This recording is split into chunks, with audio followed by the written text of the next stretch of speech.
Hi guys, thank you so much for joining me and welcome to my channel. Today I'm going to be talking about all of the things that I wish I knew when I had first started painting 4 years ago. Through a lot of trial and error, I've figured out what works, what doesn't work, and I thought I would share that with all of you to save you hopefully some trouble and some time. So the first thing we're going to talk about is canvas. So there's different kinds of canvas that you can use. This one is a flat panel canvas. It looks a little shiny right now because it still has the plastic on it. So these are pretty inexpensive to buy. You can get them in packs.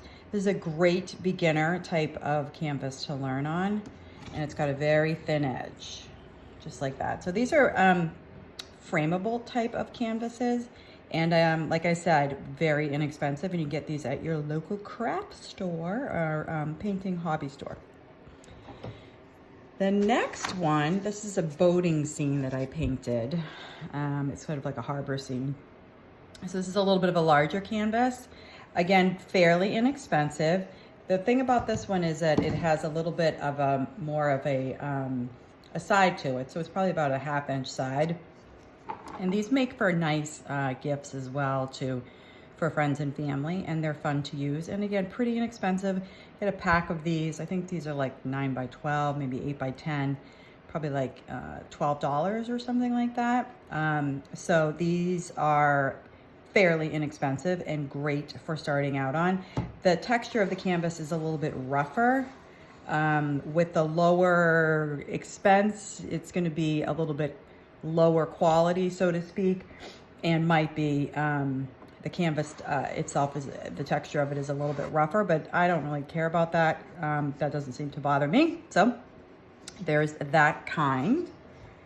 And then the next one is, this is what I use for most of my professional sort of commissioned and what I sell most of. This is a gallery wrapped canvas.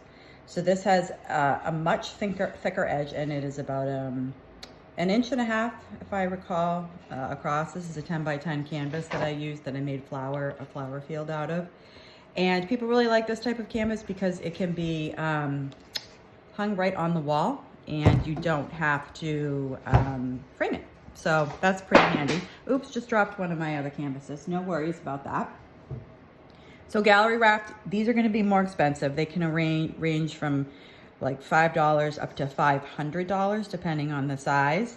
And like I said, you can get most of these, all of these at your local craft store. I'm also going to put some links down in my Amazon account for gallery wrap canvas, and also to a couple of places that I shop called Dick Blick, as well as Jerry's Artorama.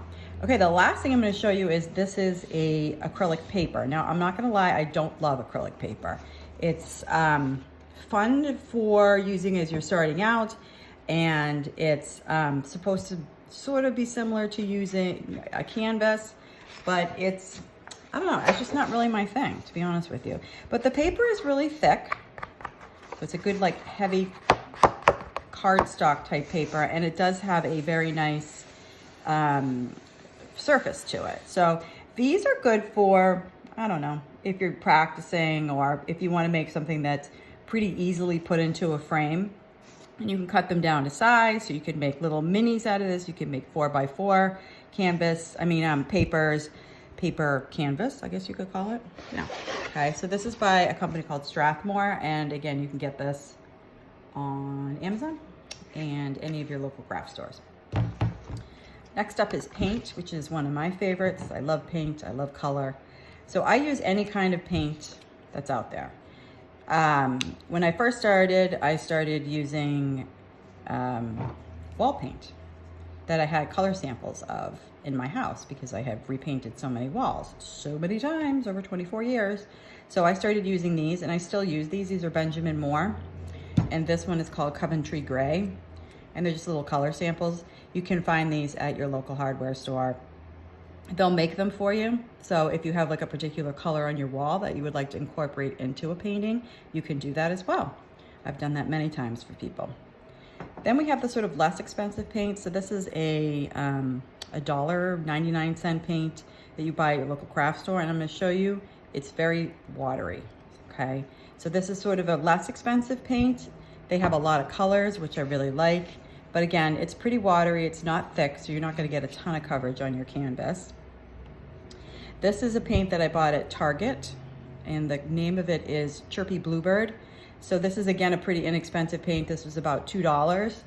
And let me try to open it here. So it's a little bit thicker, but not much.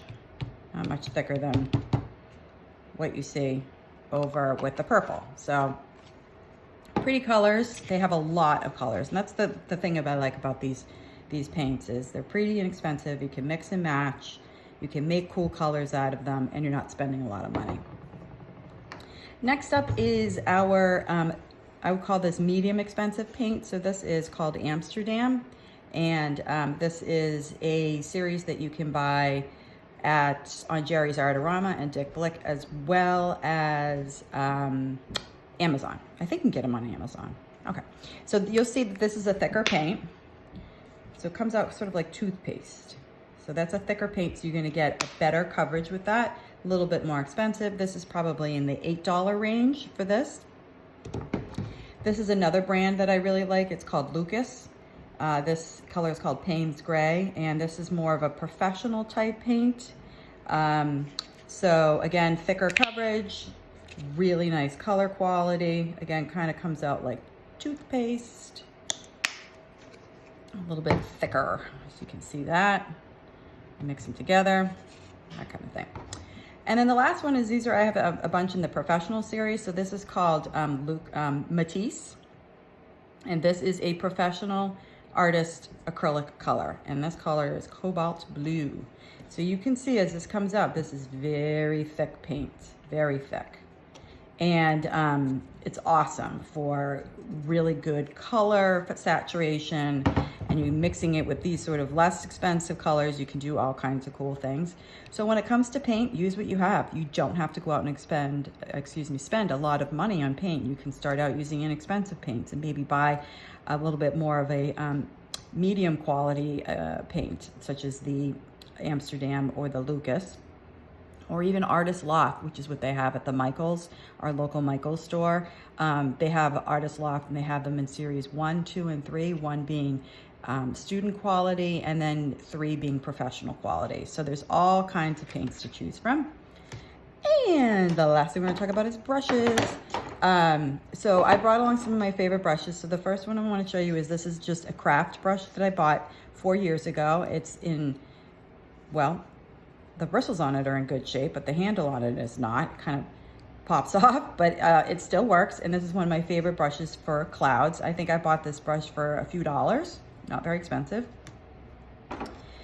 Next up is a fan brush. This is fun to have for using for clouds, as well as maybe doing some grass and texture and things like that. These are fun, fairly inexpensive. You can get a pack of these on Amazon.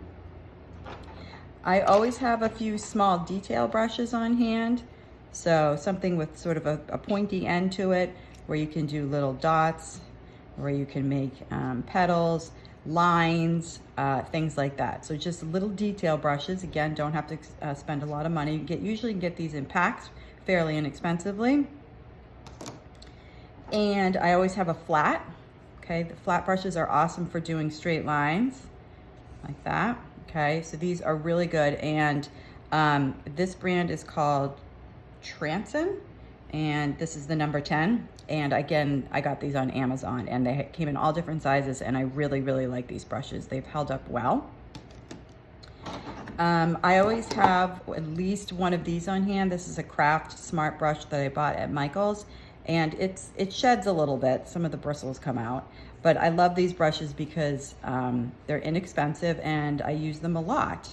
I probably buy them every couple of months, and I think the pack of them was like $8 in all different sizes, and they're great for doing big strokes and getting the paint all the way across the canvas. This is the same brush, but this one is about 4 years old, so you can see that it's kind of worn down. Well, it's worn down quite a bit. But I like still using this because I use it for like dabbing in brush, grass and things like that, and sort of adding texture. So even though it's a stubby old brush, it still has value. I never throw out my brushes unless they're literally falling to pieces. And the last two things that I always use that are one of my favorites are palette knives. So this is a palette knife. It's called a number 4. That's the size on it. They come in all different sizes.